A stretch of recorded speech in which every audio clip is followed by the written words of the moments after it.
अस्सलाम वालेकुम दोस्तों, मेरा नाम डॉक्टर अली असगर है और आज की इस वीडियो में हम डिस्कस करने जा रहे हैं स्कोप ऑफ एमबीबीएस इन पाकिस्तान।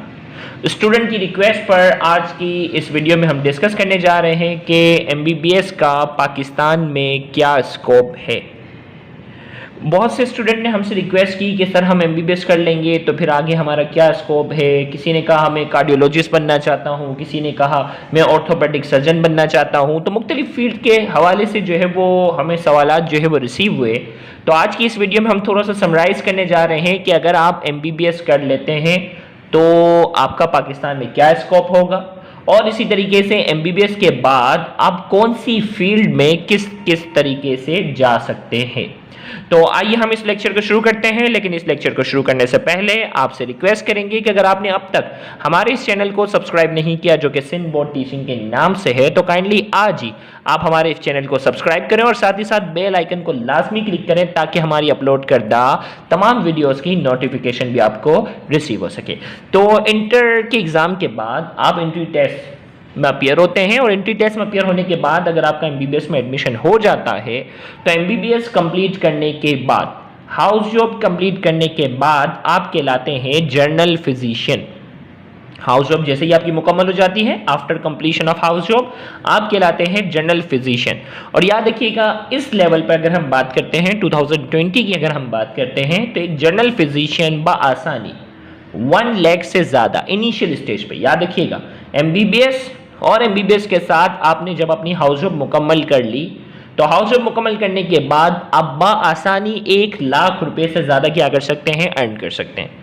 फिर इसी तरीके से अगर जनरल फिजिशियन की अगर हम बात करते हैं, जनरल फिजिशियन आपने बहुत से ऐसे देखे होंगे जो क्लिनिक लेवल पर लाखों रुपए अर्न भी कर रहे हैं। तो इसी तरीके से डिपेंडिंग ऑन द एक्सपीरियंस, हाँ, वो स्टूडेंट जो एमबीबीएस के बाद आगे स्पेशलाइजेशन करना चाहते हैं, आज की वीडियो मेनली फोकस उन्हीं पर है।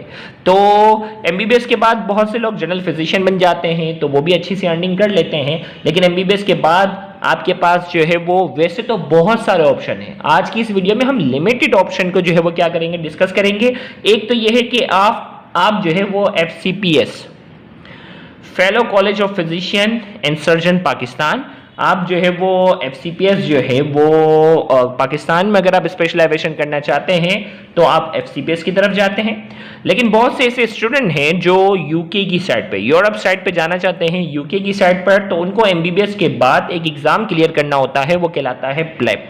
प्लेब का एग्जाम क्लियर करने के बाद उसके कौन कौन से स्टेप्स हैं, किस तरीके से करना होता है, इस पर एक पूरी एक डिटेल वीडियो बन जाती है।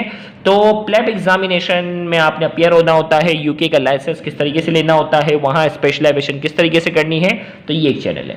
बहुत से ऐसे स्टूडेंट हैं जो यूएसए की साइड पर जाते हैं, यूएस में ली आप जो है वो यूएसए की साइड पर जो है वो कैसे जा सकते हैं, कौन से एग्जाम हैं, ये सारी चीज़ें तो है। लेकिन आज का हमारा जो बेसिक मकसद है स्कोप ऑफ एमबीबीएस इन पाकिस्तान, हम मेनली पाकिस्तान पे फोकस करते हैं। लेकिन सिर्फ आपको ऑप्शनली बता दिया कि आप यूके की साइड पे भी जा सकते हो प्लेब एग्जामिनेशन के थ्रू, और यूएस मेनली एग्जामिनेशन के थ्रू जो है वो आप यूएसए की साइड पर भी जा सकते हैं। तो मेनली हम आते हैं एफसीपीएस की तरफ। पाकिस्तान में जो है वो सबसे हाईएस्ट अगर देखा जाए स्पेशलाइजेशन जिसको माना जाता है वो है एफसीपीएस। पाकिस्तान की जो है ये बाकायदा सर्टिफिकेट है। इसमें आपके पास ऑप्शन है, मेडिसिन में आप एफसीपीएस कर सकते हैं, सर्जरी की तरफ जा सकते हैं, गायनेकोलॉजी की तरफ जा सकते हैं, एनेस्थीसिया की तरफ जा सकते हैं, रेडियोलॉजी की तरफ जा सकते हैं, ऑप्थेल्मोलॉजिस्ट बन सकते हैं, साइकेट्रिस्ट बन सकते हैं, ईएनटी सर्जन बन सकते हैं।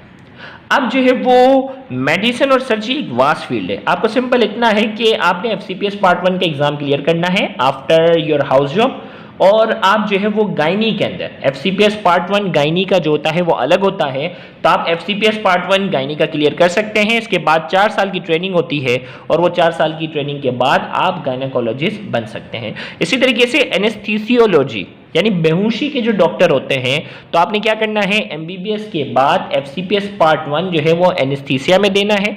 वो जब आप क्लियर कर लेते हो तो 4 साल की ट्रेनिंग के बाद आप एनेस्थीसिया वाले बन सकते हैं, मतलब बेहोशी के डॉक्टर बन सकते हैं। इसी तरीके से आपके पास जो है वो एफसीपीएस पार्ट 1 होता है रेडियोलॉजी। रेडियोलॉजी एक ऐसी फील्ड है जिसमें अल्ट्रासाउंड, सीटी स्कैन, MRI, मुख्तलिफ किस्म के जो टेस्ट होते हैं उसकी रिपोर्टिंग जो है वो रेडियोलॉजिस्ट जो है वो प्रिपेयर करता है। तो रेडियोलॉजिस्ट बनने के लिए आपने क्या करना होता है, FCPS पार्ट 1 जो है वो रेडियोलॉजी में देना होता है, और FCPS पार्ट 1 रेडियोलॉजी में देने के बाद आप जो है वो 4 साल की ट्रेनिंग करने के बाद आप FCPS पार्ट 2 का एग्जाम देकर रेडियोलॉजिस्ट बन सकते हैं। इसी तरीके से ophthalmologist, eye specialist, eye surgeon की बात करने जा रहे हैं। तो आई स्पेशलिस्ट अगर आप बनना चाहते हैं तो आपने MBBS के बाद, हाउस जॉब के बाद FCPS पार्ट 1 का एग्जाम क्लियर करना है ऑप्थेल्मोलॉजी का, और आप जो है उसके बाद 4 साल की ट्रेनिंग करते हैं। FCPS पार्ट 2 का एग्जाम करने के बाद आप ऑप्थेल्मोलॉजिस्ट बन सकते हैं, आई स्पेशलिस्ट बन सकते हैं। सेम इसी तरीके से साइकेट्रिस्ट जो है वो MBBS के बाद, हाउस जॉब के बाद FCPS पार्ट 1 साइकेट्री का जो है वो अलग होता है एग्जाम, वो आपने FCPS पार्ट 1 साइकेट्री का देने के बाद 4 साल की ट्रेनिंग करने के बाद जैसे ही आप FCPS पार्ट 2 कंप्लीट करते हैं तो आप साइकेट्रिस्ट बन जाते हैं। सेम इसी तरीके से ENT surgeon, ear nose and throat surgeon, उसमें आपने क्या करना है, FCPS पार्ट 1, आपने FCPS पार्ट 1 जो है वो ENT में देना है 4 साल की ट्रेनिंग मुकम्मल करने के बाद। 4 साल की ट्रेनिंग करने के बाद आप FCPS 2 का एग्जाम देते हैं और आप ENT सर्जन बन जाते हैं। तो ये तमाम फील्ड जो अब तक डिस्कस की हमने, ये 4-4 साल की। लेकिन अब हम बात करेंगे मेडिसिन और सर्जरी की। अब मेडिसिन और सर्जरी में आपने क्या करना है, FCPS पार्ट 1 आपने मेडिसिन का देना है, और मेडिसिन में आने के लिए आपने FCPS पार्ट 1 मेडिसिन का क्लियर करने के बाद अगर आपके पास 2 ऑप्शन आ जाते हैं, एक तो जनरल मेडिसिन की तरफ जाना है, एक है सब स्पेशलिटी। जनरल मेडिसिन में आपने 4 साल की सिंपल ट्रेनिंग करनी है। FCPS पार्ट 1 मेडिसिन करने के बाद आप FCPS पार्ट 2 क्लियर करते हैं। आप FCPS पार्ट 2 जब क्लियर कर लेते हैं तो आप FCPS जनरल फिजिशियन कहलाते हैं। सेम इसी तरीके से आपके पास एक ऑप्शन होता है पीडियाट्रिशियन बनने का, चाइल्ड स्पेशलिस्ट। तो इसमें आपने क्या करना है, FCPS पार्ट 1 जो है वो मेडिसिन में क्लियर करना है। इसके बाद आपने 4 साल पीडियाट्रिशियन की यानी चाइल्ड स्पेशलाइजेशन की ट्रेनिंग मुकम्मल करने के बाद जब आप FCPS 2 मुकम्मल कर लेते हैं तो आप चाइल्ड स्पेशलिस्ट कहलाते हैं। अब जो है ये जनरल 4-4 साल वाले के बाद एक कहलाती है सब स्पेशलिटी। सब स्पेशलिटी में क्या होता है कि अगर आप सब स्पेशलिटी में जाते हैं तो सब स्पेशलिटी जो हमारे पास यहाँ है, neuro medicine, cardiac medicine, chest medicine, oncologist, nephrologist. Neuro medicine दिमाग की जो मेडिसिन के जो डॉक्टर होते हैं, न्यूरोलॉजिस्ट, वो अगर बनना है। कार्डिक मेडिसिन हार्ट स्पेशलिस्ट बनना है। चेस्ट मेडिसिन चेस्ट स्पेशलिस्ट बनना है। ऑन्कोलॉजिस्ट कैंसर स्पेशलिस्ट बनना है। नेफ्रोलॉजिस्ट जो गुर्दों के जो स्पेशलिस्ट डॉक्टर होते हैं, जो मेडिसिन के जरिए इलाज करते हैं, डायलिसिस वगैरह करते हैं, वो नेफ्रोलॉजिस्ट कहलाते हैं। तो उसके लिए आपने क्या करना होता है, FCPS पार्ट 1 जो है वो मेडिसिन में करना होता है। इसके बाद जो है वो आप 2 साल की जनरल मेडिसिन में ट्रेनिंग करते हैं। 2 साल की जनरल मेडिसिन में आप ट्रेनिंग मुकम्मल करने के बाद फिर 3 साल के लिए आप इन फील्ड्स के अंदर अप्लाई करते हो। 2 साल जनरल मेडिसिन की ट्रेनिंग मुकम्मल की, इसके बाद इस फील्ड के लिए आप अप्लाई करोगे, 3 साल यहाँ ट्रेनिंग करोगे और FCPS पार्ट 2 का एग्जाम देने के बाद आप जो है वो इस फील्ड के स्पेशलिस्ट बन जाते हैं।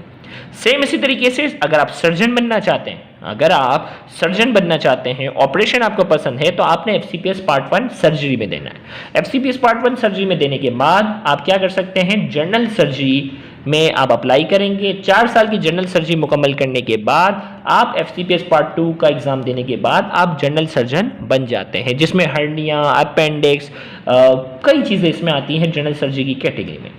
लेकिन अगर आप बनना चाहते हैं सब स्पेशलिटी, यानी आप बनना चाहते हैं plastic surgeon, neuro surgeon, orthopaedics, हड्डियों के जो डॉक्टर होते हैं, कार्डियक सर्जन मतलब दिल के जो सर्जन बनना चाहते हैं, थोरेसिक सर्जन, चेस्ट सर्जन बनना चाहते हैं, पीडियाट्रिक सर्जरी मतलब बच्चों के जो स्पेशलिस्ट सर्जन होते हैं वो बनना चाहते हैं, यूरोलॉजी गुर्दों के जो सर्जन बनना चाहते हैं, तो इन फील्ड में जाने के लिए आपने पहले 2 साल आपने क्या करने होते हैं, पहले 2 इयर्स जनरल सर्जरी के अंदर अपनी ट्रेनिंग क्या करनी होती है, मुकम्मल करनी होती है, और 2 साल जनरल सर्जरी में अपनी ट्रेनिंग मुकम्मल करने के बाद आप इन फील्ड्स में 3 साल के लिए जो है वो मजीद ट्रेनिंग जो है इनमें से किसी भी फील्ड में आप जाने के लिए मजीद ट्रेनिंग करते हैं, और फिर आप FCPS पार्ट 2 इनमें से जिस फील्ड को आपने सेलेक्ट किया है उसमें देते हैं, तो आप उस फील्ड के स्पेशलिस्ट बन जाते हैं। तो ये तो सारी बातें थी FCPS के हवाले से। लेकिन सेम ऑप्शन आपके पास जो है वो MD और एमएस का भी है, जो कि कराची यूनिवर्सिटी से होता है, मुख्तलिफ यूनिवर्सिटीज करवाती हैं। जबकि एफसीपीएस जो है वो पूरे पाकिस्तान में सिर्फ एक ही जगह से होता है, CPSP, college of physician and surgeon Pakistan. तो सीपीएसपी के थ्रू होता है, लेकिन यूनिवर्सिटी जो है वो यही तमाम फील्ड्स जो भी आपने सुनी ना, यही तमाम फील्ड्स जो है वो यूनिवर्सिटी की डिग्री कहलाती है एमडी एमएस। उसमें अगर आप जनरल सर्जरी में या जनरल मेडिसिन में जाते हो तो 4 साल काम करना है, और सब स्पेशलिटी में जाना है तो आपने डायरेक्ट 5 साल काम करना है। वहाँ यहाँ ये क्राइटेरिया नहीं है कि 2 साल जनरल सर्जरी में काम करोगे फिर ये करोगे, नहीं। सब स्पेशलिटी के लिए आपने डायरेक्ट 5 साल जो है 5 ईयर्स की ट्रेनिंग मुकम्मल करने के बाद आप एमएस के एग्जाम में अपियर होते हो और आप वो एग्जाम क्लियर कर जाते हो। तो इन तमाम फील्ड्स में देखो, प्लास्टिक सर्जरी में भी एमएस होता है, न्यूरो सर्जरी में भी, ऑर्थोपेडिक, तमाम फील्ड में जो है वो एमएस और एमडी होता है। एमडी वाली सारी फील्ड मेडिसिन की है, एमएस वाली सारी फील्ड जो है वो सर्जरी की है। इसके बाद एफसीपीएस के अलावा आपके पास एक ऑप्शन होता है एमसीपीएस। एमसीपीएस होता है masters college of physician and surgeon. MCPS 2 साल की ट्रेनिंग होती है। एमबीबीएस हाउस जॉब के बाद आप जो है वो एमसीपीएस के लिए अप्लाई कर सकते हो। 2 साल की ट्रेनिंग के बाद आप एमसीपीएस के एग्जाम में क्या होते हो, 2 साल की ट्रेनिंग के बाद आप एमसीपीएस के एग्जाम को क्लियर कर लेते हो तो आप उस फील्ड के स्पेशलिस्ट बन जाते हो। लेकिन एफसीपीएस जो है वो एक बड़ी स्पेशलाइजेशन मानी जाएगी, एमसीपीएस जो है वो एक छोटी स्पेशलाइजेशन मानी जाती है। फिर इसके बाद जो वो कुछ स्टूडेंट ऐसे होते हैं जो 5 साल एमबीबीएस के अंदर खून खराबा देखकर वो बेचारे घबराहट का शिकार होते हैं, हॉस्पिटल के इन्वायरमेंट से उनको जो है वो बहुत सी परेशानियां होना शुरू हो जाती हैं। तो उनके पास एक ऑप्शन होता है कि वो टीचिंग साइड पे जा सकते हैं, मतलब क्लिनिकल साइड से हट जाते हैं और वो चले जाते हैं टीचिंग साइड पर। इसमें एमफिल है। एमफिल जो है वो pathology, physiology, pharmacology, biochemistry, anatomy और भी बहुत सारी फील्ड्स के अंदर जो है वो एमफिल के ऑप्शन होते हैं। 3 साल में मुकम्मल करने के बाद आप टीचिंग साइड पर जा सकते हैं। और इसके बाद अगर आप अपने एमफिल के बाद पीएचडी करना चाहते हैं तो उसके बाद 2 साल मजीद आपको जो है वो अपनी फील्ड में लगाने होते हैं। और उसके बाद रिसर्च वर्क होता है, ये पूरा अगर आप प्रॉपर टाइम पे कर जाते हैं तो आपकी पीएचडी हो जाती है। तो 3 साल एमफिल और 2 साल जो है वो आपने मजीद लगाने होते हैं। तो करीब करीब 5 साल में आप जो है वो एमबीबीएस के बाद क्या कर लेते हैं, पीएचडी मुकम्मल करते हैं। तो कोशिश की आज की इस वीडियो के जरिए जो है वो स्टूडेंट जो एमबीबीएस कर रहे हैं या वो स्टूडेंट जो एमबीबीएस में अपेयर होने जा रहे हैं तो उनको आज की इस वीडियो में गाइड करना है कि वो फ्यूचर में किन किन फील्ड्स के अंदर जा सकते हैं। तो इस वीडियो को देखने के बाद आप जो है वो कमेंट में what is your goal of your life, write down in comment below. इस वीडियो के नीचे कमेंट में आप लिखेंगे कि आपका गोल ऑफ लाइफ क्या है, आप क्या बनना चाहते हैं। तो जो स्टूडेंट इस वीडियो को देखेंगे वो कमेंट में अपना जो है वो गोल ऑफ लाइफ लिखेंगे। गोल ऑफ लाइफ ऐसे नहीं कि सिर्फ एमबीबीएस करना है, नहीं, गोल ऑफ लाइफ ऐसे लिखेंगे कि आप ईएनटी सर्जन बनना चाहते हैं, कार्डियक सर्जन बनना चाहते हैं, पीएचडी करना चाहते हैं। मतलब आपका फाइनल गोल जो है आप जो है वो कमेंट के अंदर लिखेंगे। तो देखते हैं कि कौन से स्टूडेंट कौन सी फील्ड में जाना चाहेंगे आज की इस वीडियो को देखने के बाद। तो थैंक यू वेरी मच, अल्लाह हाफिज़।